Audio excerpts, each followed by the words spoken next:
tomber amoureux, par exemple, c'est quelque chose qui, ça n'accroche plus ici. Je ne comprends même plus la signification de ça. En fait, j'y mets pas un sens, j'y associe pas un vécu ou un sens de quelque chose. Tu vois, c'est par là que c'est compliqué à le mettre en mots. C'est vidé de son sens. Et à la fois, je comprends, mais la tête ne raccroche plus ça à une situation où c'est comme ça que ça doit être. Il n'y a plus de compréhension mentale en fait de ce mot-là. C'est juste un mot, enfin tomber amoureux de mots. Est-ce que tu voulais dire que la notion de tomber amoureuse a changé pour toi? Ou c'est simplement tu as choisi ce mot comme ça? C'est ce qui est venu là. Non, ça n'a pas changé, c'est vidé de sens. Vidé de sens. Oui. Parce que même relation, si tu veux, ça n'a plus de sens ici non plus. Il y a ce qui se vit dans l'instant, mais dans la relation, on peut y mettre du temps, quelque chose qui est construit, etc. Et c'est plus entendu ici comme ça. Tu vois? Oui, parce que tu te considères plus comme un moi, comme une personne. Oui, alors il y a quelque chose qui est vécu avec Gérard, tu vois, mais je ne peux pas y apposer le mot relation. C'est quelque chose qui est... Ni le mot amoureux. Et non, et à la fois il y a l'expression de l'amour qui est là. Ouais. Mais non, je ne peux plus mettre ce... Mais cet amour, tu l'as pour lui et il est différent, l'amour que tu peux ressentir pour quelqu'un d'autre. Alors ça c'est intéressant ce que tu dis parce qu'après l'éveil c'était tout mélangé ici à ce niveau-là. C'est-à-dire qu'il y a l'ouverture de cœur, c'est ce que tu exprimais tout à l'heure exactement. Waouh. C'est l'amour pour tout le monde, tu vois, qui arrive et ça disait ici, mais alors comment c'est possible? Alors à ce moment-là c'est pour tout le monde pareil, en amitié, l'amour, tout était mélangé. Et en fait aujourd'hui ce que je peux dire après c'est que Gérard emploie souvent le mot préférence en fait, il se trouve que, de toute façon, l'attirance physique, elle est toujours là. Hein. Pourquoi on est attiré physiquement par quelqu'un plutôt que... Voilà. Et puis après, il y a toutes les circonstances de la vie qui font que c'est possible ou pas. Et puis des conditionnements. Puis ça fait partie de la personne. Je ne me pose pas la question. C'est comme oui, ça se fait davantage que l'on décide de... Plus que de préférence, on devrait plutôt parler peut-être d'affinité ou de résonance. L'amour pour tous, il est là, en permanence. Mais il se vit différemment avec chacun. Si vous avez plusieurs enfants, vous savez bien, vous les aimez tous, mais différemment. Ouais. Et c'est pareil. Oui, ça résonne de façon différente. Il y a des choses qui peuvent être vécues avec certaines personnes et d'autres pas. Ça ne veut pas dire qu'on les aime plus ou moins, on les aime différemment. Ouais. Ce sont des expressions différentes du même amour. Mais qui ont pris beaucoup moins au sérieux qu'avant. Il n'y a pas d'attente, il n'y a pas de frustration, il n'y a pas de volonté que quelque chose arrive, il n'y a pas... Se débarrasser de tout ce fatras habituel. Il n'y a pas de jalousie. Non. Et alors c'est très beau parce que c'est vraiment l'expression de ce qui est là qui sort, tu vois, c'est ce que tu disais ce matin, c'est vraiment spontané, et alors tu vois qu'il y a pas, ça vient pas de la personne. Et moi souvent j'ai le mot gratitude qui arrive, tu vois, avec presque des pleurs qui montent tout seul parce que je vois que c'est là. Mais il n'y a personne pour le récupérer, en disant ouais super c'est là. Non, c'est cette vision que c'est là et c'est beau comme c'est quoi. Mais comment est-ce possible d'avoir encore justement une préférence quand on a vraiment réalisé qu'il n'y a plus de moi séparé? Puisque l'organisme continue à avoir des affinités. C'est l'organisme. Bien sûr. Ici, ça continue à aimer le chocolat et les pains de mer. Mais alors, Marion. Mais c'est quoi? C'est pas Non mais est-ce que ça veut dire qu'il y a quand même une personnalité alors? Mais la personnalité demeure. Oui. Ah, la personnalité. Mais si tu veux, tu la vois en œuvre. C'est comme si tu voyais le mécanisme qui était là. Tu le vois jouer. C'est même pas devant parce qu'en fait tout est en même temps, mais ça c'est le paradoxe en fait. Quand je dis devant, c'est même pas ça parce que il y a ce qui est, et puis la personne, et tout est en même temps. Et pourtant, je peux dire quand même que je le vois. Et alors, la différence avec avant, si tu veux, c'est que il n'y a pas de... Oh, ras-le-bol, c'est encore là, tu vois. Je vois, mais il n'y a pas le jugement qui va pouvoir monter par rapport à ça. Et même quand ça monte, je vois que ça monte. Mais il n'y a plus de volonté de changer ça. Et alors, je disais tout à l'heure, sur le moment, c'est pas forcément vu en fait. Et après, je dis, waouh, là, ça n'a pas réagi comme ça réagissait avant, c'est étrange ça. Ah ouais, ah, c'est complètement différent.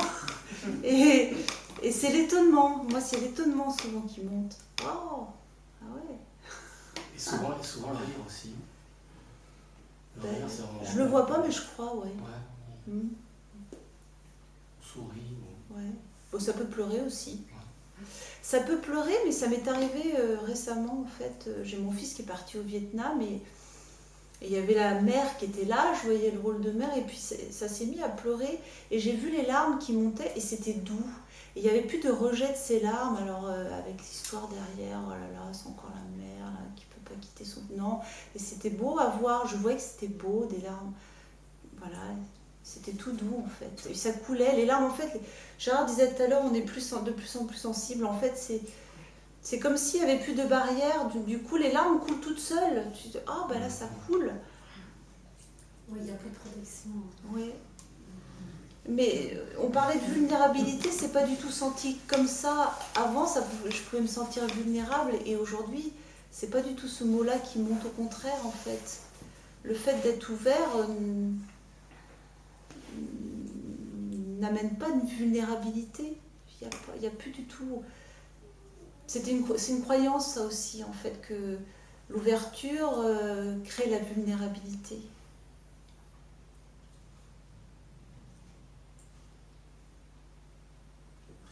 L'ouverture, dans ce cas précis, est un effet secondaire de l'assise.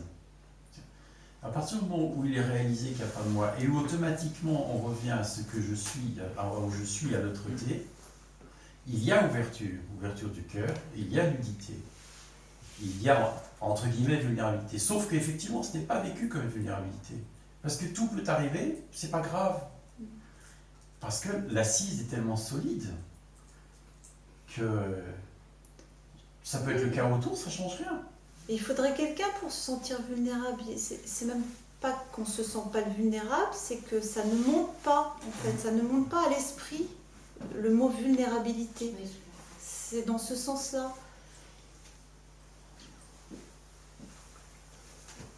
Ça n'apparaît pas, en fait. Les mots se trompent tout le temps, il faut oublier ça aussi. Sensibilité. On va mélanger la sensibilité Voilà. avec la vulnérabilité, ni le fait d'être touché en permanence partout avec la vulnérabilité ou avec une fragilité qui serait difficile à vivre. Tu vois, quelque part, c'est que du cristal, tout pénètre, il n'y a pas de défense, c'est touché en permanence, mais c'est d'une solidité à toute épreuve. Oui, c'est ça que je ressentais, oui. Vous avez mis les bons mots. Ouais. Et c'est que des mots, quoi, tu vois, je mets des mots là-dessus pour essayer de faire sentir quelque chose, mais c'est que des mots. Il n'y a pas besoin de se défendre contre être touché. Il n'y a pas besoin de se défendre contre quoi que ce soit qui arrive.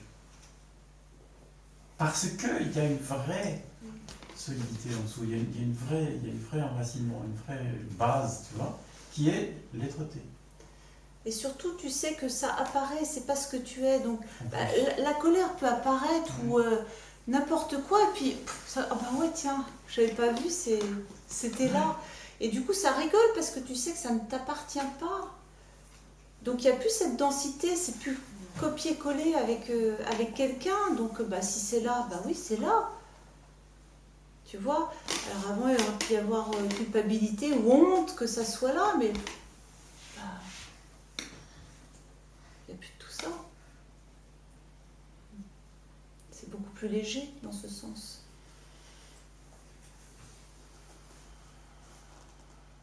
Je me demande quelle est la frontière entre être en état d'éveil et s'installer dans une espèce d'indifférence confortable.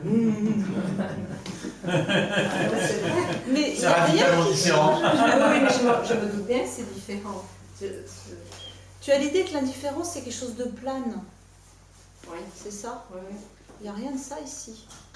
Puisque tout peut apparaître. Tu vois, tout est ok. Donc... Mais souvent, lorsque quelqu'un vous agresse, ouais. c'est l'ego qui est agressé et qui va répondre ce que l'autre vous a projeté, et l'autre va se nourrir de ça et ça va monter. Ouais. Si on dit ouais, j'ai pas rangé la vaisselle, ben, l'autre il va pas recevoir ce qu'il pensait avoir. Non, c'est ça. Et en plus son ego va penser qu'il a gagné, Ouais. donc lui il va s'apaiser. Nous on s'en fout parce que de toute façon il n'y a pas d'ego, mais il n'y a pas ce miroir. C'est ça, ça ne résonne plus. Voilà. Donc l'autre pense que c'est de l'indifférence. Mes enfants m'ont déjà renvoyé ça. Parce que je rentre plus, enfin ça rentre plus dans les jeux. C'est ça. Alors c'est très étonné, bah alors. Et parfois c'est pas vu ici même que ça rentre plus dans les jeux. C'est par leur réaction que je peux le voir. Bah alors, tu t'en fiches. Je dis, tu sais. Il n'y a rien de tout ça en fait. C'est juste que ce que ma fille peut m'amener, ça résonne plus ici. Donc évidemment, il n'y a pas de répondant. Elle va me dire quelque chose de dur. Ça m'est arrivé de lui répondre, je t'aime. Je ne sais pas d'où c'est sorti. Et c'était ça ce qui était là. Mais ça peut aussi refuser. Hein. Cela dit, ça a désamorcé le conflit, parce qu'elle s'est retrouvée bête du coup. Oui, mais pas forcément, justement. Parfois, ça peut même... Mais il n'y a pas de recherche de quoi que ce soit. Non, c'est envoyé, tu vois, il n'y a plus de recherche de comment ça peut dire, là, pour que ça aille bien de l'autre côté, plus du tout ça. Ça voit comment ça réagit, et parfois ça réagit, ben, waouh, c'est juste ouvert, il n'y a que de l'amour, et puis parfois ça résiste, tiens, ben, il y a résistance à ce qu'elle me dit encore. Et n'allez pas croire que... Mais ça ne va pas rentrer dans le conflit, justement. C'est pas alimenté de la même manière, c'est clair.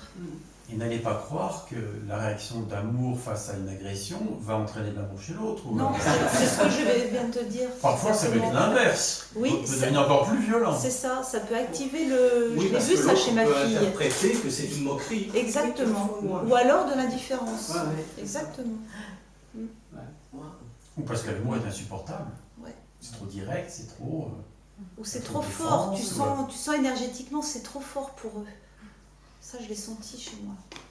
En tout cas, c'est tellement sensible que ça ne peut pas être indifférent. Mais par contre, c'est vrai que les histoires ne montent plus, ou elles ne sont pas crues, ou pas longtemps.